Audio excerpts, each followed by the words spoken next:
മൂന്നാമത് പ്രയാഗ് ഓൾ കേരള വനിതാ cricket tournament കോട്ടമൈതാനത്ത് തുടക്കം.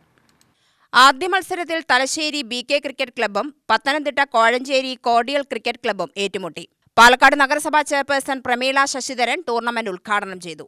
വളരെയധികം പ്രയാസപ്പെട്ടുകൊണ്ടാണ് നിങ്ങളിവിടെ കളിക്കാൻ പോകുന്നത് എന്നും നമുക്കറിയാം. പുല്ലൊക്കെ പച്ചപ്പ് പിടിച്ചിട്ടുള്ളൊരു സ്റ്റേഡിയം അല്ലെങ്കിൽ ഇത്തരത്തിലുള്ള ഗ്രൗണ്ടുകളാണ് നമ്മൾ ആഗ്രഹിക്കുന്നതെങ്കിൽ പോലും നമുക്കറിയാം ഈ കടുത്ത വേനൽ വരാൻ പോവുകയാണ്. വെള്ളത്തിൻ്റെ അതിരൂക്ഷമായിട്ടുള്ള ഒരു ബുദ്ധിമുട്ട് വരാൻ പോവുകയാണ്. അപ്പോൾ അതിൻ്റെയൊക്കെ ഭാഗമായിട്ടാണ് സത്യം പറഞ്ഞാൽ ഈ ഒരു ഗ്രൗണ്ടിൽ കളിക്കുമ്പോൾ ഗ്രൗണ്ട് കാണുമ്പോൾ തന്നെ ഞങ്ങൾക്ക് വിഷമമുണ്ട് നമ്മുടെ മക്കളെ എങ്ങനെ ഇവിടെ കളിക്കും എന്നുള്ളത്.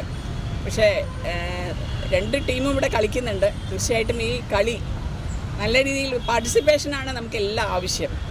കളിക്കുക എന്നുള്ളത് മത്സരിച്ച് എനിക്ക് വിജയിക്കണം എന്നുള്ളത് നിങ്ങളുടെയൊക്കെ താല്പര്യം വിജയിക്കണം എന്നുള്ളത് തന്നെയാണ്. രണ്ട് ടീമിൽ ഒരാൾ എന്തായാലും വിജയിക്കും. തീർച്ചയായിട്ടും ഇതൊരു മത്സരമായിട്ട് കണക്കാക്കി ഈ ക്രിക്കറ്റ് ടൂർണമെന്റിന് എല്ലാവിധ ഭാവങ്ങളും നേരുന്നു. ക്രിക്കറ്റ് അസോസിയേഷൻ ജില്ലാ secretary T Ajith Kumar, A Siyabuddin, P Chandrasekharan, Prayag MD Sandeep, Mithuna തുടങ്ങിയവർ സംസാരിച്ചു. ജില്ലാ ക്രിക്കറ്റ് അസോസിയേഷൻ സംഘടിപ്പിക്കുന്ന ടൂർണമെന്റ് ഈ മാസം 12 വരെ നടക്കും. 6-നാണ് പാലക്കാടിന്റെ ആദ്യ മത്സരം. സംസ്ഥാനത്തെ 10 ടീമുകൾ മത്സരത്തിൽ പങ്കെടുക്കുന്നുണ്ട്. ലീഗ് കം നോക്കൌട്ട് അടിസ്ഥാനത്തിൽ ദിവസേന 2 വീതം മത്സരങ്ങൾ രാവിലെയും ഉച്ചയ്ക്കുമായി നടക്കും. ഒരു ടീമിന് 3 മത്സരങ്ങൾ ഉണ്ടായിരിക്കും.